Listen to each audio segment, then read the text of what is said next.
So finding the poles of the system transfer function h of s is very helpful to obtain the impulse response of the system h of t, but it reveals also a very important property of the system, namely its stability.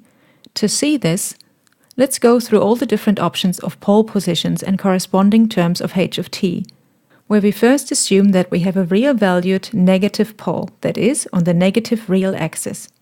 Then we know that the corresponding term in h of t will be an exponential function where the exponent is going to be the value of the pole. Here, the value of the pole is negative, so that we get e to the power of something negative times t, which is an exponential decay function. It's also possible to have a pole right at the origin, that is, for s equals 0. Since this is also a real-valued pole, the corresponding term of h of t will be e to the power of the pole times t, and since the pole is 0, this will be e to the power of 0, which is 1, so that h of t will be simply the unit step function.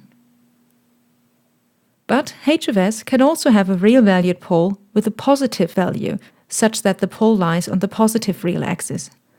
Then the corresponding term of h of t is going to be an exponentially increasing function. Instead of having real-valued poles, so poles that lie on the real axis, one can also have complex conjugate poles. Consider, for example, the case of having a complex conjugate pole pair with negative real values. Then we know that the corresponding term of h of t is going to be a cosine term with frequency omega k, which is the imaginary part of the complex pole pair, times e to the power of sigma kt, where sigma k is the real part of the pole. Here the real part of the pole pair is negative, so that we get a cosine times an exponential decaying function. If we assume that rk is equal to 1 and theta k is equal to 0 for simplicity, this will have the following form.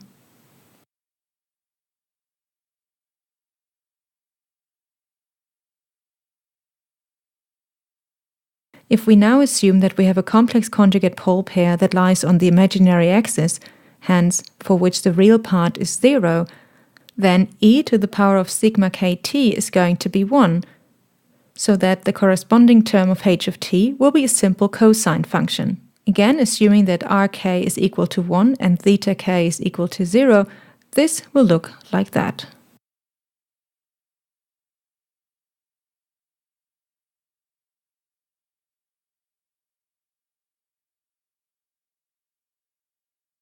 And lastly, let's have a look at the case where we have a complex conjugate pole pair with positive real parts.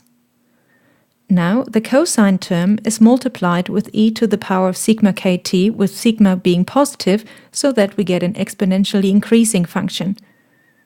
Hence, the corresponding part of the impulse response will look like the following.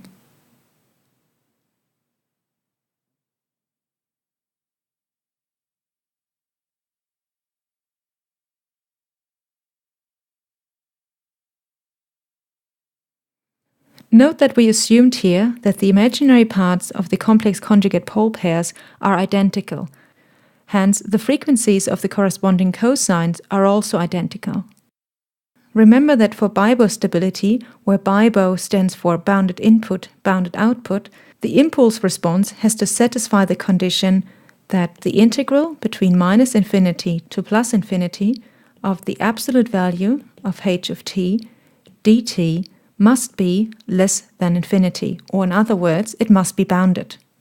Here we see that this condition is not satisfied for the red curve, which belongs to the positive real-valued pole, for the orange curve, which belongs to the pole pair with positive real parts, for the unit step function, which belongs to the pole located at the origin, and for the blue cosine, which corresponds to the complex conjugate pole pair on the imaginary axis.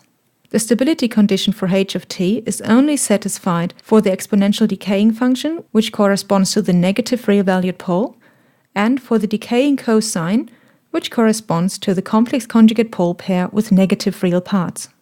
So that the stability condition of h of s of an LTIC system reads that h of s is BIBO stable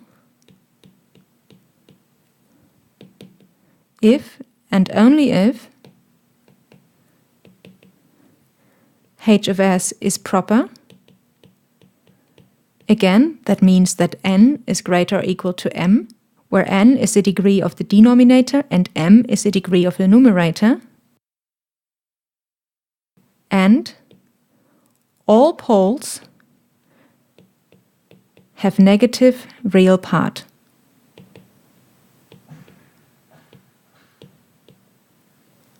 Note here that it's especially important that all poles, not only some, have negative real parts. A system with 99 poles with negative real parts can still be made unstable by adding one pole with positive real part.